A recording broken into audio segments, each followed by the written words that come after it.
bone as is really this area of the body. So right underneath the inner ankle bone that you could touch and you could see, okay, that's going to be the inner ankle bone. Now, what you're seeing here, this is, I only clicked it because it's someone's actual foot. This would be an improper usage of what somebody is interpreting as inner ankle bone high. So now look, they've lost this connection right here. So they've gone so high with the navicular bone that they're only, riding on these two, and that's just not realistic. You're not going to land to the ground like this. You'd break your ankle, you'd go the other way. So you still need your big toe knuckle down, but you can't, it's like a tug of war. The big toe knuckle is down, the navicular bone is high.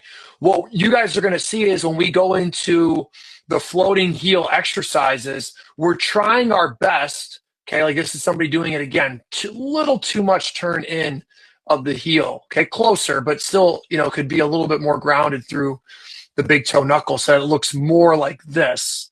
Okay, that's kind of like he's just he's kind of moving forward. If you see that photo, he's almost damn near in the corner. The heel. Treat your heel like a baseball, almost like it's heavy. Dig it into the ground. Notice what goes with it. Okay, the toothpaste. The inner ankle bone goes low. The inside of the foot, the navicular, drops down.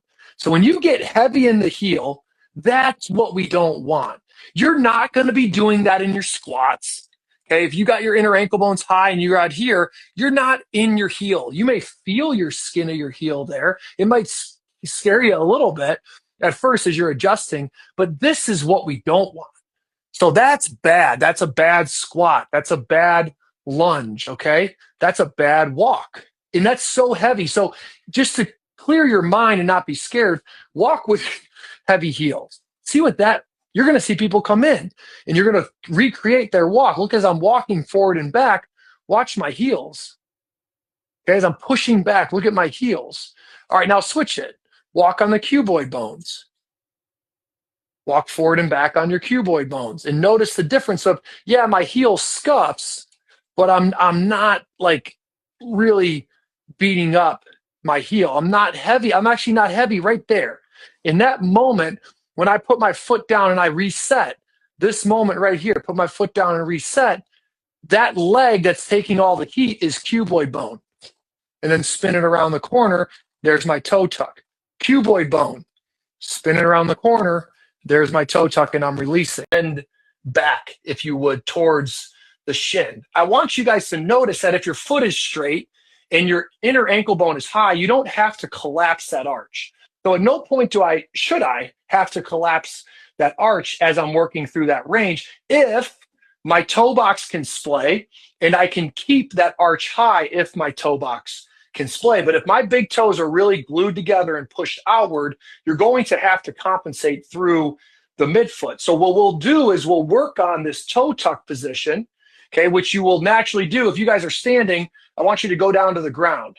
What most adults will do is they'll take a genuflect, they'll step their leg back, and they'll go through that toe tuck movement. And they'll use that toe tuck to lower themselves down to the ground. And then when on the ground, they can flip their foot upside down into the first position, which is upside down inner ankle bone high. And then there's a bevy of other positions we'll introduce as we go along the course. But just think about this natural folding and unfolding of the lawn chair, the natural folding and unfolding of the musculoskeletal system that you go through throughout the day if you're getting up and down from the ground.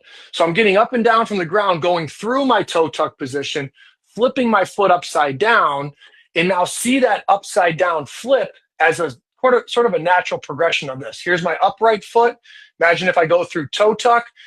Now flip your foot like a pancake and notice how we should be rolling over, toes in, heels away. Okay, so I'm going to get to this, what we call an upside down version of inner ankle bone high.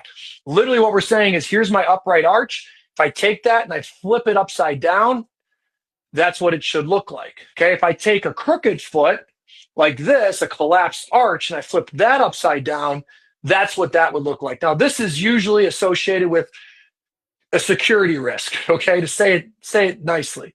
This obviously doesn't seem like a good way to load the body. And what you'll notice with this is you can kind of always fold up and keep everything in harmony right here. You can keep the foot, the shin, and the ankle. So that's where our journey is going to start, with the upside down inner ankle bone high position.